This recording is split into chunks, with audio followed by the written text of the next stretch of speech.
তার দেহ মোবারক গোসল দেওয়ার সময় আমার সবচেয়ে বড় যে টার্গেটটা হতো সেটা হলো নবীজির সিনা মোবারকের দিকে তাকানো।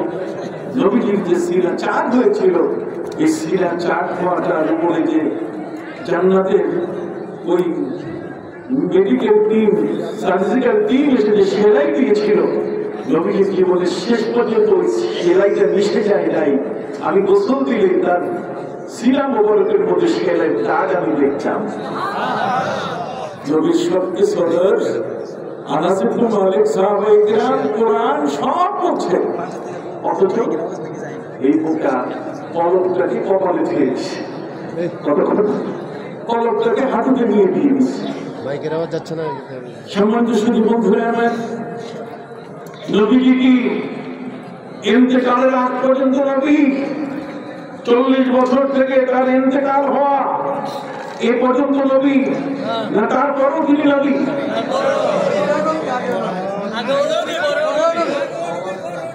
निगाहे इश्क मस्ती में, निगाहे इश्क मस्ती में, तू ही अव्वल तू ही आखिर, तू ही कुरान तू ही फुरकान, तू ही यासीन तू ही तोहा। সৃষ্টির শুরুতে আল্লাহ রব্বুল আলামিন তাকে রাসূল ঘোষণা করেছেন, ওয়া ইযা আখাযাল্লাহু মিসাকান নাবিয়্যিনা লামা আতাইতুকুম মিন কিতাবি ওয়া হিকমা সুম্মা জাআকুম রাসূল। সেখানেও তিনি রাসূল। আহলে কিতাবদের সময় সেখানেও আল্লাহ বলে গেছেন, ইয়া আহলাল কিতাব কাদ জাআকুমুর রাসূল, তোমাদের কাছে রাসূল এসেছে। নবী ইব্রাহিম দোয়া করছেন, রব্বানা ওয়া বা'আস ফীহিম রাসূলাম মিনহুম।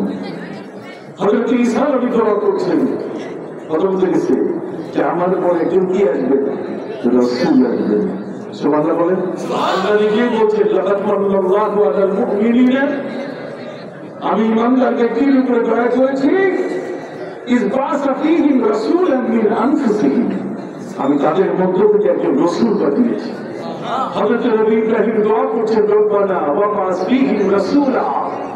উনি সর্বযুগের রাসূল ছিলেন। এই রাসূল মাইনাস হয় নাই, তিনি ইন্তেকালের সময় রাসূল, ইন্তেকালের পরও রাসূল, রওজার মোবারকেও তিনি রাসূল, কিয়ামতের ময়দানে উঠবেন তখনও তিনি রাসূল, তিনি জান্নাতের মধ্যে থাকবেন সেখানেও তিনি কি? তার রিসালাত কোনদিন আল্লাহ বাতিল করে নাই। সমস্ত নবী ইন্তেকালের সাথে সাথে তাদের রিসালাত বাতিল হয়েছে, কিন্তু আমার নবী যে রাসূল লিখে যদি বাতিল হয় তাহলে ঈমান আমাদের থাকবে না। আমরা তো ঈমান এনেছি না, মুহাম্মাদুর রাসূলুল্লাহ, তাকে আমরা রাসূল বলে আমরা ঈমান এনেছি। অতএব নবীজি রওজা মুবারকে বর্তমান আছেন, জিন্দা নবী, জীবিত অবস্থায়, জিন্দা অবস্থায় দুনিয়ার জীবনে যেমন তার কাছে আসলে গুনাহ মাফ হতো, রওজা মুবারকে তিনি আছেন, এখানেও যদি তার পাশে যাওয়া যায় তাতেও কি গুনাহ মাফ হয়? সুবহানাল্লাহ বলে। গ্রামীণ বেদুইন মানুষরা নবীজির ইন্তিকালের 3 দিন পরে মদিনা মুনাওয়ারায় এসেছে এই আয়াতের আলোকে জীবনের গুনাহ মাফ দিতে। ولو أنهم إذ ظلموا أنفسهم جاءوك فاستغفروا الله। নবী রওজার পাশে বসে ইস্তেগফার করবে তার উম্মত। ওরা বলছে যে না, নবীর রওজার জন্য যাওয়া যাবে না, যাইতে হবে মসজিদে নামাজ পড়ার জন্য। মসজিদ, নবীর মসজিদ আগে না নবী আগে? আপনি বলেন না কেন? নবীর মসজিদ আগে না নবী আগে? এই মাথার মগজ কত নষ্ট! সম্মানিত সুধী, এখানে দুটো কথা জানার জন্য আপনারা আসছে বলেন দরবারে। এখানে এসে জ্ঞানের ময়লাটা আপনার দূর হয়ে যাবে। কথা বুঝলেন নেই? জ্ঞানে যে ময়লা জমছে, ওয়াহাবি ময়লা, নাজদি ময়লা, কথা বল না, সাহাফি ময়লা, এগুলো জমে গেছে। তো আল্লাহ ওলি দরবারে না আসলে এই ময়লাগুলো, এই জন্য আমি ময়লাগুলো দূর করার জন্য লিকুল্লি শাইইন ইস্তিকালাতুন ওয়া ইস্তিকালাতুল কুলুবি যিকরুল্লাহ, জিকির দিয়ে জন, কলবের যত জন আছে, দেহের যত ময়লা আছে, জ্ঞানের যত ময়লা আছে, সবগুলোকে পরিষ্কার করা যায়। সুবহানাল্লাহ। গ্রামীণ বেদুইন একটা মানুষ দেহাতি মানে গ্রামে বাস করে এমন একটা মানুষ, তারও বিশ্বাস ছিল যে আমি যত বড় অপরাধ করি না কেন নবীজি রওজার পাশে নয়, তখনও নবী ইন্তেকাল করেন নাই। নবীর পাশে গিয়ে যদি আমি মাপ চাই আল্লাহর কাছে, আল্লাহ আমাকে মাফ করে দেবেন যদি নবী সুপারিশ করেন। সুবহানাল্লাহ বলেন। নবীর সুপারিশ করার ক্ষমতা আছে কিনা? নবী আমাদের জন্য কিয়ামতে শাফি হবেন কিনা? আমি বিশ্বাস করি, কিন্তু কোরআন দিয়ে মওলানা ওয়াজ করে ফিরে গেছে। পবিত্র কোরআনের একটা মনসুর আয়াত, পবিত্র কোরআন মজিদের মধ্যে 25টা আয়াত আছে মনসুর, তেলাওয়াত করা যাবে কিন্তু এর হুকুম নাই। তেলাওয়াত করা যাবে কিন্তু এটার বাস্তবতা কি নাই। এটা তেলাওয়াত করবেন, আপনি অর্থ করবেন কিন্তু ওয়াজ করবেন না। 25টা আয়াতের মধ্যে একটি হলো মা কুনতু বিদআন মিনার রাসূল ওয়া মা আদরি মা ইউফআলু বি ওয়ালা বিকুম। প্রিয় নবী সাল্লাল্লাহু আলাইহি ওয়াসাল্লাম তিনি বলছেন মা কুনতু বিদআন মিনার রাসূল, কোরআনের আয়াত, আমি তোমাদের কাছে কোনো সুইপোর্ট নবী নই। আমার নবুয়ত এটা তোমাদের কাছে নতুন কিছু নয়। ইন্না আওহাইনা ইলাইকা কামা আওহাইনা ইলা নূহিন ওয়াল নাবিয়্যিনা মিন বা'দ, এটা নতুন কিছু নয়। তবে আমি জানি না যে কিয়ামতের ময়দানে আল্লাহ আমার সাথে কি আচরণ করবেন, তোমাদের সাথে কি আচরণ করবে, এটা আমার জানা নাই। মৌলভী ওয়াজ করে দিয়ে দিলেন যে নবী জানে না কিয়ামতে ওই জান্নাতে যেতে পারবেন কিনা। নবী নিজেই জানেন না যে কিয়ামতের ময়দানে তিনি নিজেকে রক্ষা করতে পারবেন কি না। আপনারা দেখেন তাদের এই কথাটা কি গুস্তাখি কিনা, দুশমনি কিনা। নবীর উম্মত হয়ে, প্রিয় নবী সাল্লাল্লাহু আলাইহি ওয়াসাল্লামের উম্মত হয়ে নবীকে নিয়ে সে কত বড় কঠিন কথা বলে ফেলল যে আমি নিজেই জানি না আমার সাথে কি আচরণ হবে, নবীর সাথে কি আচরণ হবে। তারপরে নবী নিজেই নিজেকে নিয়ে ব্যস্ত হয়ে পড়বেন, তিনি উম্মতের খবর রাখতে পারবেন না। শাফাআত তো দূরের কথা, কথার মায়ের দিয়ে ব্যাস দিয়ে আপনাকে নবীর থেকে দূরে সরাই দিল। অথচ আয়াতটা মনসুখ হয়েছে, যেমন যে আয়াতটা তেলাওয়াত আছে এর হুকুম মনসুখ। وعلى الذين يطيقونه فدية طعام مسكين। আপনি শুনতেছেন? 25টা আয়াত আছে। কয়টা? 25টা। وعلى الذين يطيقونه فدية طعام مسكين। প্রথম সময়টা ছিল রোজা যখন শুরু হয় তখন একজন ব্যক্তি পুরো মাসের মিসকিনকে খাওয়াইলে তার রোজা রাখার প্রয়োজন হতো না। কিন্তু এই আয়াতটা মনসুখ হয়েছে ওই আয়াত দিয়ে আমার শাহিদা মিনকুমুশ শাহরা ফালিয়াসুম, যে রমজান মাস পাবে তাকে রোজা রাখতে হবে, পয়সা দিলে হবে না। এতিম মিসকিন খাওয়াইলে কি হবে না? আপনি সুবহানাল্লাহ বলতেছেন না কেন? দেখেন পাশাপাশি আয়াত, পাশাপাশি আয়াত, সূরা বাকারার পাশাপাশি আয়াত। وعلى الذين يطيقونه فدية طعام مسكين فمن تطوع خيرا فهو خير له وأن تصوموا خير لكم। রোজা রাখলে খুব ভালো, আর না পারলে মিসকিনকে 1 মাসের খাবার দিয়ে দাও, তোমার রোজা হয়ে যাবে।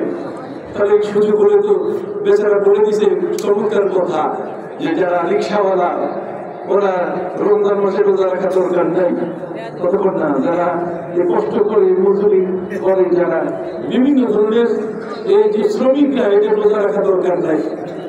আয়াতটা কি মনসুখ হয়ে গেছে, আয়াতটা বাতিল হয়ে গেছে, কিন্তু তেলাওয়াতটা আছে। আমি বোঝাইতে পারতেছি কিনা আপনাদেরকে? আপনি বুঝতেছেন সবাই? একটু হাত উঠান দেখি, একটু বুঝুন কিনা। আল্লাহু আকবার।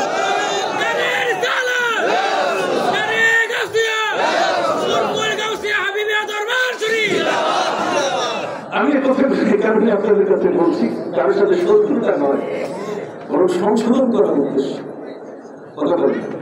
আমাদের কি বয়স হয়েছে, কোরআন হাদিস পড়তে পড়তে এ পর্যন্ত তো আসছি, যে হাদিস পড়ে নাই সে কোরআনের ব্যাখ্যা দিতে পারবে না। আমরা দেখেছি যারা এখন বর্তমান যুগে সবচেয়ে বড় দামি দামি মুফাসসির, দেখা গেছে তাদের হাদিস পড়া নাই, হাদিস জগতের কোনো পড়া নেই, হয়তো চুটি ফুটি কোন একজন ব্যক্তির কাছে গিয়ে কয়েকটা হাদিস পড়ে একটা সনদ নিয়ে নিচ্ছে, আসলে হাদিস পড়ে নাই, কোরআন পড়ছে।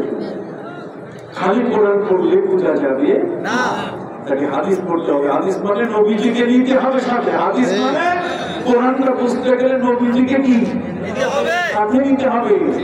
যদি তাই হতো তাহলে পবিত্র কোরআন মজিদে আল্লাহ রাব্বুল আলামিন বলেছেন, কুলু ওয়াশরাবু হাত্তা ইয়াতাবাyyana লাকুমুল খাইতুল আবিয়াদু মিনাল খাইতিল আসওয়াদ। আল্লাহ বলেন রাতের বেলায় তোমরা সাহরি খাও, তোমরা তোমাদের রোজার প্রস্তুতির জন্য সাহরি খাও যতক্ষণ পর্যন্ত কালো সুতার মধ্য থেকে সাদা সুতা বাইরে না হয়। হাত্তা ইয়াতাবাyyana লাকুমুল খাইতুল আবিয়াদু মিনাল খাইতিল আসওয়াদ, কালো সুতার মধ্য থেকে সাদা সুতা বের না হয়। নবীর সাহাবীরা তারা তো ভুল করতে পারেন না, তারা বাজারে গেছেন, বাজারে যাইয়া কালো সুতার সাদা সুতা কিনে নিয়ে আসে। কালো সুতা এবং সাদা সুতা এনে বালিশের নিচে রেখে দিয়ে তারা বালিশের দিকে তাকাচ্ছেন যে যতক্ষণ পর্যন্ত এই কালো সুতার মধ্যে থেকে সাদা সুতাগুলো বের হবে না ততক্ষণ পর্যন্ত সেহরি চলবে। অতএব বেলা ৮টা বেজে যাচ্ছে, তারপরও সাদা সুতার বাইরে হয় না।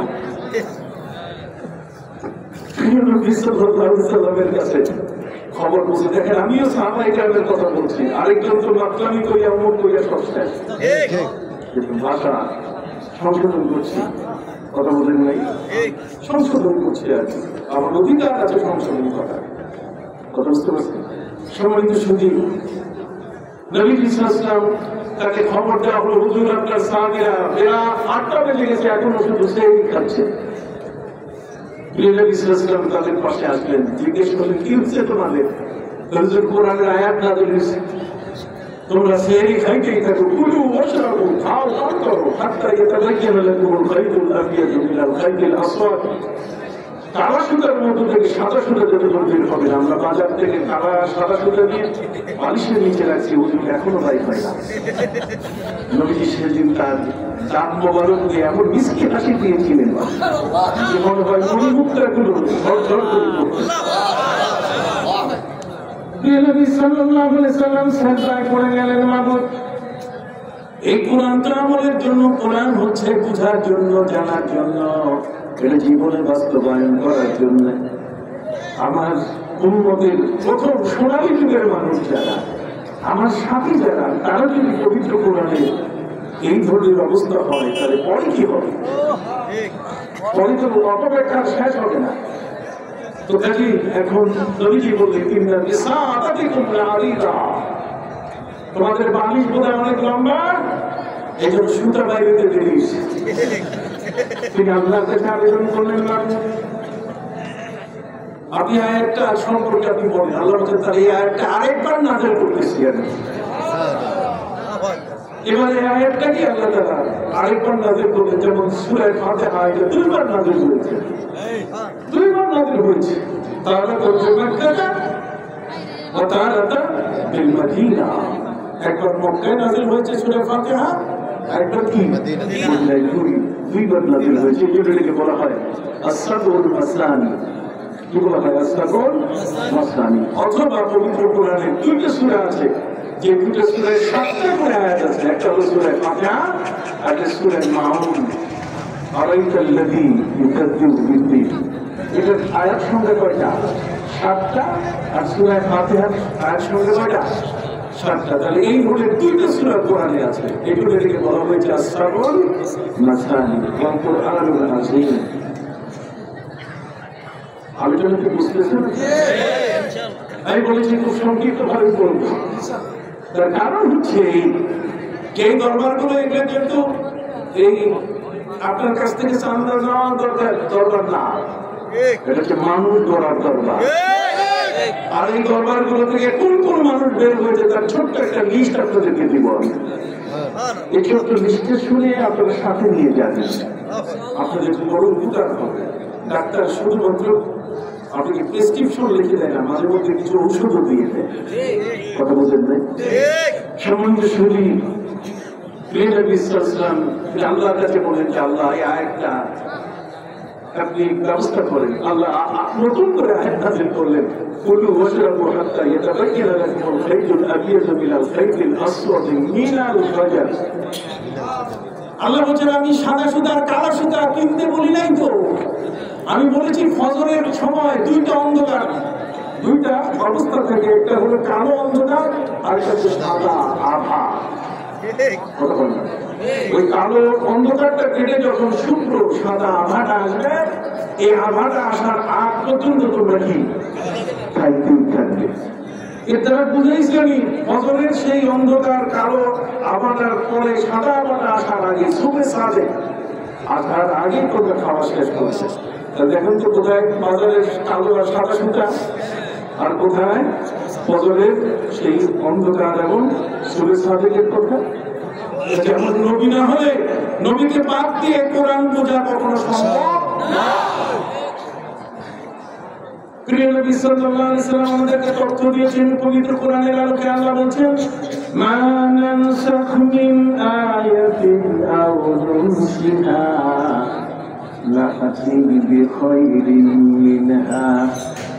আল আয়া, আল্লাহ বলছেন আমি কখনো কোন আয়াতের হুকুম বাতিল করি। কথা বলেন, কোন আয়াতের হুকুম কি করি? বাতিল করি। আবার কখন কোন আয়াত আমি ভুলাই দেই। যেমন পবিত্র কোরআনের মধ্যে সূরা, যে সূরাটি আমরা পড়ি সূরা তওবা, সূরা তওবাটা লম্বা ছিল সূরা বাকারার মতো লম্বা, কিন্তু আল্লাহ তাআলা সেখান থেকে বেশ অংশ নবীকে ভুলাই দিয়েছেন। নবীর কাছে স্টোরে আর স্টোরের মধ্যে আর নাই।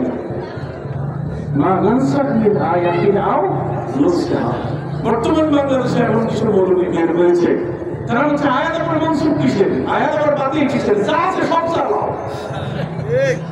কথা বলে না ভাইরা, কোরআনের আলেম না হওয়া পর্যন্ত, হাদিসের আলেম না হওয়া পর্যন্ত, ফিকা না হওয়া পর্যন্ত একজন ব্যক্তির পূর্ণতা আসবে না। অতএব সম্মানিত সুধী বন্ধুরা আমার, আল্লাহ রব্বুল আলামিন তার প্রিয় নবীকে আমাদের জন্য পাঠিয়েছেন। সেই নবীর দরবারে একজন ব্যক্তি আসতেছেন, কি এখানে আসলে গুনাহ মাফ হয়, কি মসজিদে নববীর কথা নাই? আসলে নবীর কাছে যদি কেউ আসে, আর সেই নবীর কাছে আসা মানে কি নবীর জীবিত অবস্থায় পৃথিবীতে যেমন, ইন্তেকালের পরেও কি তেমন। কোনো পার্থক্য আছে? আমি আপনাদেরকে একটা দলিল দিয়ে দিব। মেরাজের রাতে আমার নবীজি সাল্লাল্লাহু প্রথম আসমানের বাবা আদম আলাইহিস সালামের সাথে দেখা হয়েছে। উনি আমার প্রিয় নবীকে বুকে ঝুলিয়ে ধরে বললেন মারহাবান বিইবনিস সালিহ, আমার নেককার সন্তান আমার বুকে। সপ্তাহে হযরতে ইব্রাহিম আলাইহিস সালাম আমার নবীকে বুকে চেপে ধরে বললেন মারহাবান বিইবনিল কারীম, ভদ্র পরিবারের সন্তান আমার বুকে। সুবহানাল্লাহ বলেন। মুসা আলাইহিস সালামের সাথে দেখা হলো, সেখানে নবী মুসা আলাইহিস সালাম বলেন মারহাবান বিল আখি সালেহ, আমার নেককার ভাই আমার বুকে। নবীর প্রতি সম্মান দিয়েছেন মারহাবা বলে। কি বলে? মারহাবা শব্দটিকে উল্লেখ করেছেন। সেই মেরাজের রজনীতে আমার নবী সাল্লাল্লাহু আলাইহি ওয়াসাল্লাম দেখলেন প্রত্যেকটা আসমানে নবীদেরকে আল্লাহ চেম্বার দিয়েছেন। আমার নবীর চেম্বার, তিনি তো রহমতুল্লিল আলামিন। হইল না? শব্দটা হইল না? বলেন কি? সবচেয়ে বেশি উচ্চারণ করবেন রহমতুল্লিল আলামিন। কেন? এই কারণে যে আল্লাহ তাআলা আমার নবীর মর্যাদা দিয়েছেন। আমি হলাম আলহামদুলিল্লাহি রাব্বিল আলামিন, আর আপনি হলেন রহমতুল্লিল আলামিন। আলহামদুলিল্লাহি রাব্বিল আলামিন সূরা ফাতিহার মধ্যে আল আলামিনের যত অর্থ, সারা জগৎ, শুধু পৃথিবী না, বিশ্ব জগৎ, জগৎ সমূহ, এই সকল জগতে যেমন আমার আল্লাহ রব, ঠিক ওই সকল জগতের রহমত হলেন আমার নবী। আরসালনাকা ইল্লা রাহমাতাল লিল আলামিন। এই দুই আলামিন, এক আলামিন কোথায়? সূরা ফাতিহায়। আরেক আলামিন কোথায়? সূরা আম্বিয়ায়। সূরা ফাতিহার আলামিন আর সূরা আম্বিয়ার আলামিন, দুইটার মধ্যে কোনো পার্থক্য নাই। আল্লাহ বলেন আমি যত জগতের রব, আপনি তত জগতের কি রহমত। পড়েন ওমা আরসালনাকা ইল্লা রাহমাতাল লিল আলামিন। অতএব নবী রাহমাতুল লিল আলামিন, সকল নবীর যে আমার নবীর মর্যাদা অনেক বড়। তিলকা রুসুল ফাদদালনা বা'দাহুম আলা বা'দ মিনহুম মান কাল্লামা আল্লাহু ওয়া রাফা'a বা'দাহুম দারাজাত। কথা বুঝতে পারছেন? কোন কোন নবীর মর্যাদা আল্লাহ আরশে আজিমে নিয়ে বাড়িয়ে দিয়েছে, তিনি হলেন আমাদের নবী। আল্লাহ তাআলা নবীকে বললেন, নবী আপনার ইন্তেকালের পরে বিশাল চেম্বার আপনার জন্য রেডি। অতএব আপনি আকাশের সবচেয়ে বড় চেম্বারটা পাবেন। বাবা আদম প্রথম আসমানে, কাজে আপনারটা হবে তো সবার উপরে। নবীজি বলছেন, না না না, আমার কোনো চেম্বার প্রয়োজন নাই। তাহলে আপনি থাকবেন কোথায়? নবীজি বলছেন, আমি আমার উম্মতের মাঝে থাকবো। আমার উম্মত এই পৃথিবীতে, আমার উম্মতের সাথে আমি থাকতে চাই। আল্লাহ আমার ইন্তেকালের পরে যেখানে আমাকে রাখা হবে, আমার দেহের উপরে যখন মাটি বিছানো হবে, আমার রূহটা যেন ওই আগের রূহ যেমন আছে ওইটা যেন ফিরে দেওয়া হবে। আল্লাহ বলছেন কারণ, কারণ হচ্ছে এই যে আপনি আমাকে একটা ক্ষমতা দিয়েছেন, আর সেই ক্ষমতাটা আপনার ভাষায় ওমা কানা আল্লাহু লিইউআযিবাহুম ওয়া আনতা ফীহিম। হে নবী, আপনি যে উম্মতের মাঝে আছেন, আপনার থাকার কারণে আপনার উম্মতকে আল্লাহ তাআলা বড় ধরনের শাস্তি দিবেন না। তাহলে আমি এই উম্মত রেখে যাব কোথায়? সেই নবী রওজা মুবারকে আমাদের জন্য এই পৃথিবীর জমিনে ফিরে আছেন। তার চেম্বার আকাশের কোথাও কি নাই। কোন আলেম প্রমাণ করতে পারবেন না যে নবীর চেম্বার প্রথম আসমানে বা দ্বিতীয় তৃতীয় বা আরশে আজিমে, এটা বলতে পারবে না। আবার নবীজি চেম্বার হচ্ছে মাটিতে, এই কারণে যে আল্লাহ তাকে বলছেন, ওমা কানা আল্লাহু লিইউআযিবাহুম ওয়া আনতা ফীহিম ওয়া মা কানা আল্লাহু মুআযিবুহুম ওয়া হুম ইস্তাগফিরুন। কথা বলেন না, ওমা কানা আল্লাহু মুআযিবাহুম ওয়া হুম ইস্তাগফিরুন। যতক্ষণ আপনার উম্মত আমার কাছে তওবা চাইতেই থাকবে, ততক্ষণ আমি তাদেরকে কঠিন শাস্তি দিব না। তাই নবী আমাদের জন্য রওজা মুবারকে আছেন, সেই নবীর রওজায় যাবো না, যাবো মসজিদে নববীতে নামাজ পড়তে। তাহলে নবীর যে তার তৈরি করা মসজিদের দাম বেশি হয়ে গেল, এটা কিন্তু নয়। কথা বুঝতে পারছেন? আমরা এই বিষয়গুলো অনেক সময় ভুল বুঝে থাকি। অতএব একজন মৌলবী বলছে, মা কুনতু বিদআম মিনার রাসূল ওয়া মা আদরি মা ইউফআলু বি ওয়ালা বিকুম। আমার নবী বলছেন, আমি জানি না কিয়ামতে আল্লাহ আমার সাথে কি আচরণ করবেন, কি ব্যবহার করবেন, তোমাদের সাথে কি ব্যবহার করবেন। তার মানে নবীকে মাইনাস করে ফেলবে তারা। আখিরাতে নবীর কিছু নাই। অথচ আয়াতটা কি হয়েছে? এটা বাতিল হয়ে গেছে। হুকুম কি? বাতিল। তেলাওয়াত ঠিক আছে, বলবেন বাতিল হয়েছে কোন আয়াতের আলোকে? পবিত্র কোরআন মাজিদের সূরা আল ফাতহার মধ্যে আল্লাহ বলে দিয়েছেন, ليغفر لك الله ما تقدم من ذنبك وما تأخر। হে নবী, আপনার আগের পরের কোনো গুনাহ নাই, আপনি মাসুম, বেগুনাহ। অতএব কিয়ামতে আপনার কোনো চিন্তার কারণ নাই। নবী বলছেন, আনা আউয়ালু শাফিঈন ওয়া মুশাফফা। আমি কিয়ামতের ময়দানে সমস্ত মানুষ সিজদায় করে থাকবে, আমিও সিজদায় করে থাকবো। আমাকে আল্লাহ বলবেন, এরপর রাসাক, মাথা উঠান, সান্তনতা, যা চাইবেন তাই দিয়ে। এরপর রাসাক, আপনার মাথা মোবারক উঠান। মাথা দেখছেন, মাথা বললেন তো পারতাম, বলছি কি মোবারক বলছে। হাত মোবারক, দাঁত মোবারক, চক্ষু মোবারক। ওটা বলে ওই যে জ্ঞানের ময়লাটা পরিষ্কার করে দিচ্ছে। কথা বুঝতে পারছি? আপনার ভাষা, আপনার কথা, নবীজির সামনে যখন আপনি বলবেন তখন স্পেশাল, আপনি দেশের রাষ্ট্রপ্রধানকে নিয়ে যখন কথা বলবেন তখন আপনার ভাষা থাকবে ভিন্ন। আপনি গ্রামের একটা মানুষের সাথে কথা বলবেন যেই তর্জে যেই নিয়মে, একজন প্রেসিডেন্টের সাথে সেই নিয়মে কথা বলতে পারেন না। এই ছোট জিনিসটা যদি আপনি বুঝেন, নবীর ব্যাপারটা আপনি বুঝেন না কেন? তার আগে একটা নবীকে সালাম নেই, আপনার ক্যালকুলেশন শুরু হয়ে যায়। বলেন ঠিক না? আপনি বলতেছেন আমি এগুলোর উপর বই লিখেছি, অনেক অনেক বই লিখেছি। ওই যে আশিকে রসুলের চোখে মিলাদুল কিয়াম দরুদ ও সালাম, রওজা মুবারকে জিন্দা নবী বই, এটা কেন কি রাখবো? 650 পৃষ্ঠার বই আমার হাতে লেখা। শুধুমাত্র ওয়াজ মাহফিল করে করে আপনার পাশে এসে দুটো কথা বলে গেলাম না। প্রিয় নবী সাল্লাল্লাহু আলাইহি ওয়াসাল্লাম রওজা মুবারকে জিন্দা, তারপরে বই লিখেছি আমি, বিশাল বই। দেখেন বই লিখেছি, পারলে চ্যালেঞ্জ করো, পারে নাই তারা। সময়কে শুধু বলতেছিলাম আপনাদের খেদমতে আজকে প্রিয় নবী সাল্লাল্লাহু আলাইহি ওয়াসাল্লামকে আল্লাহ রাব্বুল আলামিন মাসুম করেছেন। তিনি বলেছেন শাফাআতি লিআলিল কাবাইরি মিন উম্মতি, আমার উম্মতের মধ্যে যারা গুনাহ কবিরা করেছে তোমাদের কোনো ভয় নাই, কিয়ামতের ময়দানে আমি আছি, আমি তোমাদের শাফাআত করব। সুবহানাল্লাহ, সুবহানাল্লাহ বলেন। আমি আছি, আমি জান্নাত উদ্বোধন করব। আমার আখিযুম বিহাজাতিকুম, প্রিয় নবী সাল্লাল্লাহু আলাইহি ওয়াসাল্লাম বলেন আমার উম্মত যখন জাহান্নামে পড়ে যাওয়া শুরু করবে, আমি তার কবরের বেল ধরে আমি তাকে উঠায় আনবো না। আমার উম্মতকে আমি জাহান্নামে পড়তে দিব না। নারায়ে তাকবীর, আল্লাহু আকবার, নারে রিসালাত, ইয়া রাসূলুল্লাহ, আহলে সুন্নাত ওয়াল জামাত, জিন্দাবাদ জিন্দাবাদ, নারায়ে তাকবীর, আল্লাহু আকবার। এই জন্য আমি আমার ভাইয়ের খেদমতে আরজ করতে চাই, আল্লাহ রাব্বুল আলামিন আমাদেরকে পরিষ্কার ভাষায় বলে দিয়েছেন ওয়ালাউ আযলাহুম ইযলামু আনফুসাহুম জাউকা।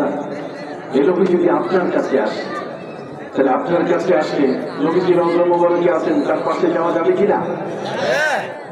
গ্রামীণ বেদুইন মানুষটা নবীজির জীবিত অবস্থায় তার মনে ছিল, এতটুকু ধারণা ছিল নবী বেঁচে আছেন।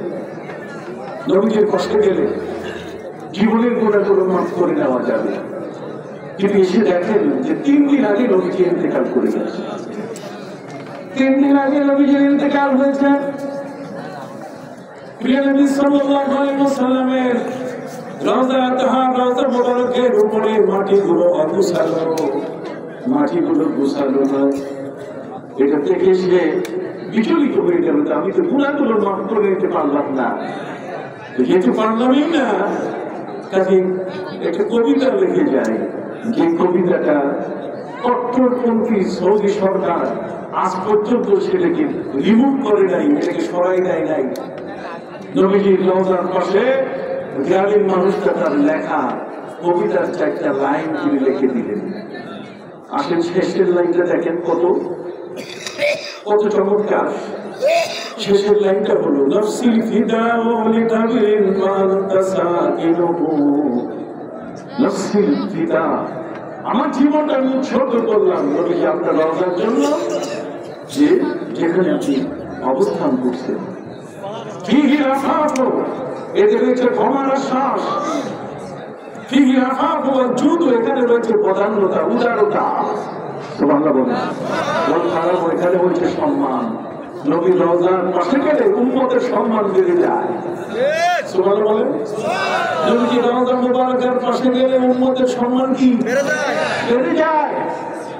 পৃথিবীতে কারো পাশে কেউ গেলে তার সাথে যেমন সেলফি তুলে ফটো সেশন শুরু হয়, একজন দাবি মানুষ তার পাশে আরেকজন মানুষের ছবি থাক সেদিকে রাখবে, এরকম যেমন সে মনে করে, আমি সেটা অবশ্যই সমর্থন করি না। কিন্তু আমি বলতে চাই, প্রিয় নবী সাল্লাল্লাহু আলাইহি ওয়াসাল্লামের রওজা মুবারকে রওজা তাহারের পাশে দাঁড়ালে তার সম্মান বেড়ে যায়, আল্লাহ তার উপরে খুশি হন। সে তার নবীর রওজার পাশে চলে আসছে। গ্রামের মানুষটা কবিতা লেখে চলে যাচ্ছে। আতাবি, আব্দুল্লাহ আতাবি নামে একজন ব্যক্তি সেখানে ধ্যানে মগ্ন। নবী করিম সাল্লাল্লাহু আলাইহি ওয়াসাল্লাম রওজা মুবারকা থেকে তিনি বলে গেলেন, ইয়া আতাবি কুল লিল আরাবি, ইয়া নবী কুল লিল আলামিন ইন্নাল্লাহা কাদ গাফারা লানা। তুমি সেই আরবি গ্রামের মানুষটাকে বলে দাও, আমি রাসূল সুপারিশ করে দিয়েছি, আল্লাহ তাআলা তার জীবনের গুনাহ মাফ করে দিয়েছেন। নবীজির রওজা মুবারকে যাওয়া এটা কোরআন থেকে সাব্যস্ত কিনা? আপনি হাদিস করে দেখেন, নবীজি যখন কাবা ধরে তার বিদায় হজের জন্য তিনি আসতেছিলেন, তখন তিনি উহুদের ময়দানে শহীদান যারা তাদের কাছে গিয়েছিলেন, 70 জন শহীদের কাছে গিয়ে নবীজি অঝোর নয়নে চোখের পানি ছেড়ে দিয়ে দিয়ে কাঁদছেন। আর তিনি হাত উঁচু করে বলছেন, ইয়া রাব ইন্ন হাউলাই মিন শুহাদায়ে উহুদ, হে আমার রব, এরা হলেন সব উহুদের শহীদান।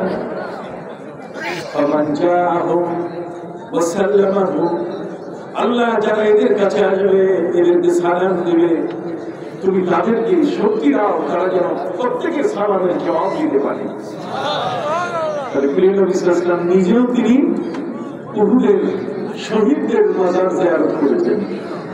কথা বলেন, তাহলে শহীদের মাজার জিয়ারত করা, এটি কি ওলিদের মাজার জিয়ারত করা বন্ধ করে? এটা কোরআন হাদিস দ্বারা সাব্যস্ত কিনা? যদি সাব্যস্ত হয়ে থাকে, আসেন আমরা এখন নিচের দিকে যাই। হযরত ইমাম শাফিঈ রাহমাতুল্লাহ আলাইহি তিনি ইমাম আবু হানিফাকে ছিলেন না, আবু হানিফার সাথে তার জীবনে দেখা হয় নাই। হযরত ইমাম আবু হানিফা সম্পর্কে ইমাম শাফিঈ তার জীবনের বর্ণনা শুনে তিনি অবাক হলেন, এমন একজন মানুষ যিনি ইশার ওযু দিয়ে 40 বছর ফজরের নামাজ আদায় করেছেন, ইমাম আযম ইমাম আবু হানিফা। সুবহানাল্লাহ বলেন। যিনি মহাগ্রন্থ আল কোরআন, পবিত্র কোরআন রমজান মাসে 61 বার খতম করতেন। সুবহানাল্লাহ বলেন। তাহলে যিনি এত বড় একজন আমেল ইবাদতকারী ব্যক্তি, সেই ইবাদতকারী ব্যক্তিকে নিয়ে এখন তুচ্ছতা ছিল করা হচ্ছে, এটা কি সম্ভব যে এশার উযু দিয়ে ফজর?